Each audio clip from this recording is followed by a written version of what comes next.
Bonjour à tous et bienvenue pour ce 8e numéro d'Humanisa TV. Ces 2 dernières semaines ont tout d'abord été marquées par l'élection de nos 2 chefs de chantier, Mathieu Seri et Mathilde Duhal, qui seront en charge sur place de veiller au bon déroulement du projet.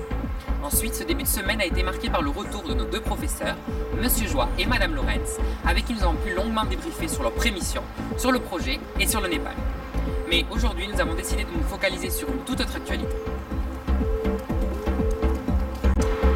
Nous sommes ici à l'école Évariste Galois, une des nombreuses écoles avec laquelle nous avons pu monter un partenariat. Décryptage de ces partenariats avec Maxime Poil et Nina Leralu.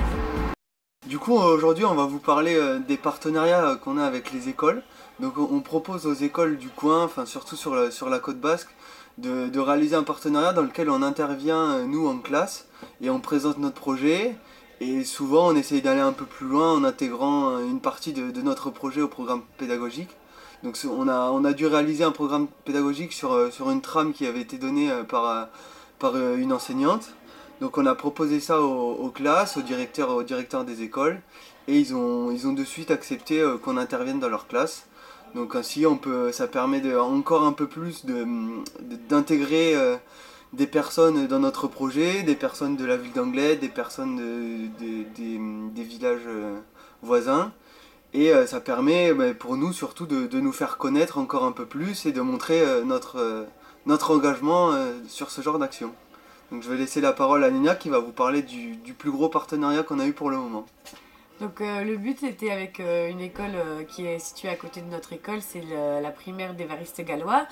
On est avec une classe de CM2 sur la base de 3 séances, on est allé les voir. Il fallait que ça rentre dans le projet pédagogique, donc au début, pour une certaine cohérence avec leurs études à eux et nous, notre projet, on a présenté le projet.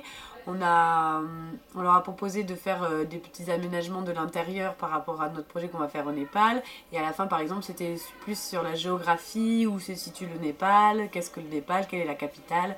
Voilà, donc pour eux, leur donner un peu de culture, donc pour leur faire avancer dans leurs études.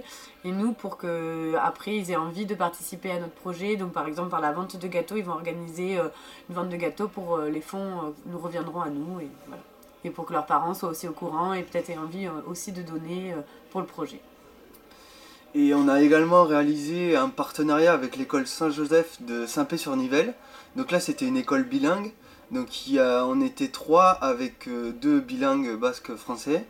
Donc ça a permis, on a échangé pendant à peu près 2 heures sur le projet, sur les valeurs de solidarité internationale, de respect, de tout ce genre de valeurs. Et les élèves se sont vraiment pris au jeu. Ils ont même proposé à la fin de faire encore une vente de gâteaux, de sablés pour tout dire, qu'ils feront chez eux.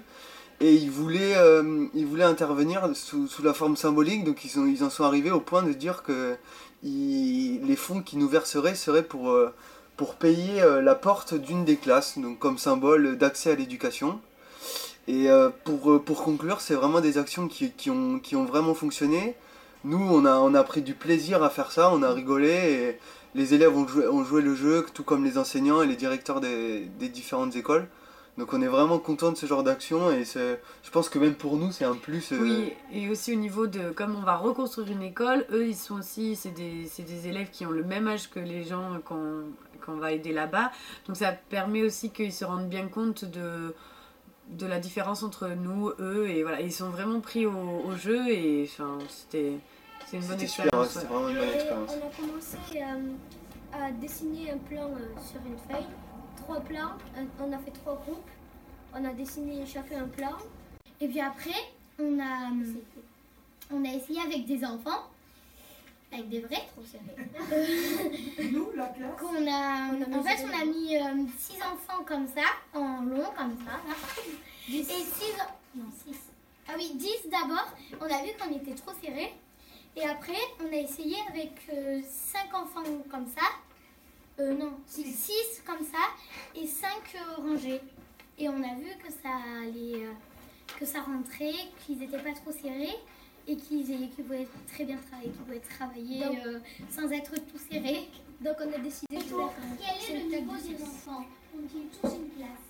Donc le niveau va de la maternelle jusqu'à la fin de la primaire et les enfants se partagent les classes. Donc le matin, ce n'est pas la même classe que l'après-midi, c'est des Dans leur demi-journées. classe, eux, en fait, ils n'ont rien sur les murs. Leurs murs, ils sont tout blancs.